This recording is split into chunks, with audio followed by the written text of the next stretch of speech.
Basketball is broken, and we're gonna need every hooper's help to save it. What's broken? You'll hear a lot of high-level basketball players, NBA professional players, making statements or mentioning some of these topics I'm about to cover. First one is IQ. I mean, we all grew up playing on the blacktops and playing pickup games. I feel like kids don't really know how to play the full game of basketball. For us, we hooped. Yeah, we hooped. I mean, we hooped more than trained. Like, basketball boils down to, can you put two on the ball? Yeah, I don't think many people know that. And can you make the right reads? To have the IQ of, the 80s and the 90s, players that really understand the game. That's probably why the IQ is so low, too, because we're not respecting the history of the game. And by the way, there's not many guys in the NBA, I'm going to be generous and say less than 20, that can see the picture before it even develops. That's a whole nother level of IQ. What the fuck is this? IQ is decreasing at an alarming rate.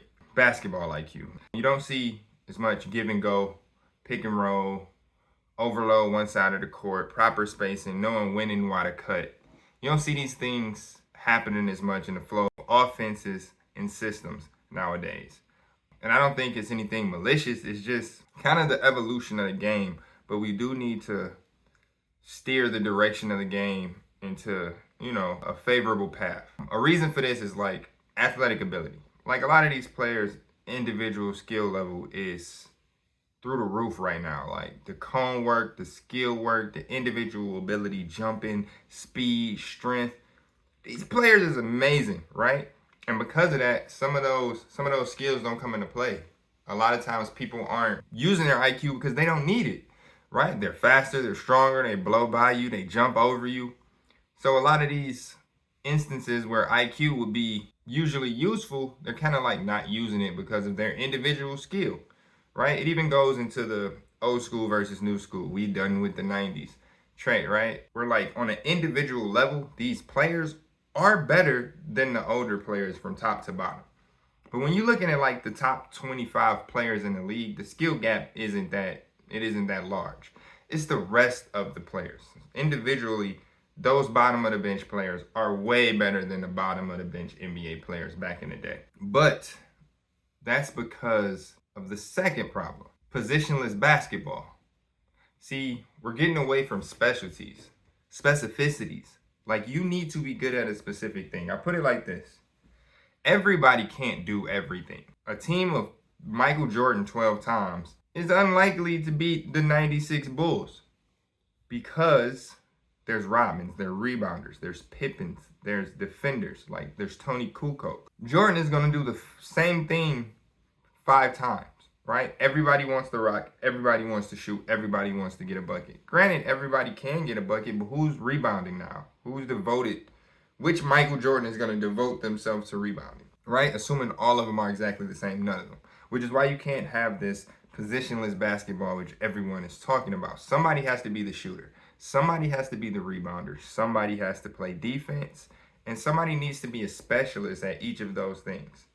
So if your specialty is scoring, there's nothing wrong with that. But there's one roster spot for that. Maybe 2 if you want to say the first guy off the bench. Like you need a scorer off your bench, your 6th man.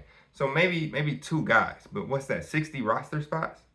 60 roster spots that everyone is trying to get. That's 10 other roster spots unused. I mean, you can say 2 or 3 of them will be for height, your centers and power forwards. But after that, it's role players. It's specialists. It's somebody who can do something specific.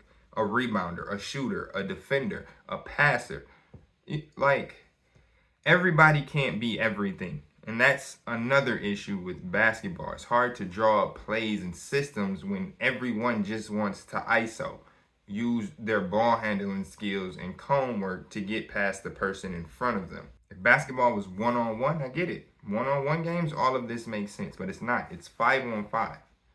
So you have to use everything and every player that you have as a resource. And that leads me to the third problem. Interconnectedness. Connectivity. The internet. And what do I mean by that? Essentially, you can do anything on the internet. If you want to buy groceries, a stranger will pick them up and bring them to you via the internet. If you want to do your taxes, you can have them done via the internet. A stranger will pick you up and take you anywhere you want to go via the internet.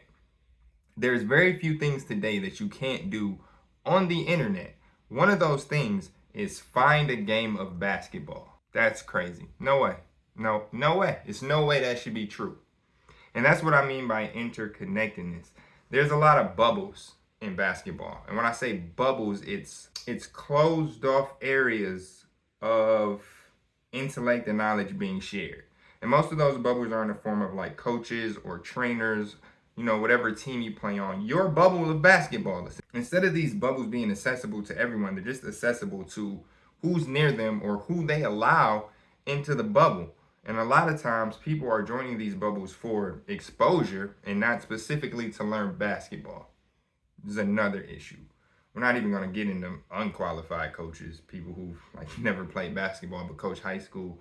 But another topic, the bubbles. These coaches and players are basically having their entire basketball career determined by the 4 or 5 bubbles of basketball that they enter, right? With very few options. You may be able to decide when you leave elementary or middle school, like which high school you want to go to and then which college, but usually those bubbles are connected. And as you go from bubble to bubble, those 4 or 5 bubbles you choose dictate your entire basketball journey. When there's literally hundreds of thousands of bubbles that you can access to get information and enhance your game and make you a better player. The promise is to connect those bubbles. I want to make it to where you're not limited by your reach. So if you want to learn something from a coach that's not around you, you have the capability to. You're not limited by the 3 bubbles in front of you. You can access this infinite amount of bubbles, which is just basketball intellect from different people. You can access all of these even if you're not directly connected to them. How do we do this? By consolidating these isolated bubbles into a thriving database where you're not limited by your reach. What do I mean by that? Essentially a database. It's a platform that will allow you to share your data, coaches, trainers, other basketball players, with every other basketball player available as well. So any of your events, your runs, your trainings, your camps will be listed on a database that enhances your circle so players can learn from anyone. Imagine a world where you can send footage of your highlights to any coach or any trainer. They can look at it and review it and tell you what you specifically need to work on. And you can do this with multiple coaches to the point that you can go there. If the feedback you receive from that coach is so good that now you want to go there, you know which bubble you want to choose next versus being limited to the bubbles within your reach. The consolidation of these bubbles is what I call HoopRun. It's a community-based platform designed specifically for basketball. It allows players to join runs, camps, training sessions, free or paid, through the app. It allows those hosts and those owners to list their events in a consolidated and easy to view way amongst all of the other runs and events and trainings and leagues held by other owners and hosts. So now you can view this data in one single place, organized in whichever way you like, and then join what you intend to join. Or you don't just miss a run because it's full or you didn't find out. You don't just miss it anymore. There's another run happening today at the same time. I can go to this one instead. Next week I'll try to catch up on the other one. Right? We're just going to increase your reach.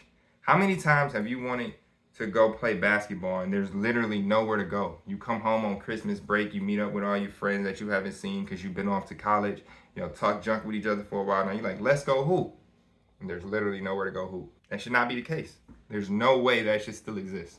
It's 2024. The solution to this, Facebook group chats, those Facebook groups, those group chats, your Instagram posts, all of those will be significantly decreased, if not reduced to 0, because HoopRun will do it for you. And now there's a consistent place they can go to get the data. They don't have to text you and ask you every week what's happening. It's already provided. They can just go see, right? So again, this is to make the world of basketball easier. The future plan of this is huge. We'll get trainers, coaches onto the platform. We'll get video cameras at these runs. You'll get your highlights taped. You can send those highlights for a fee to coaches and trainers to get feedback. There's so much that can be done. But the first thing that has to happen is we have to start.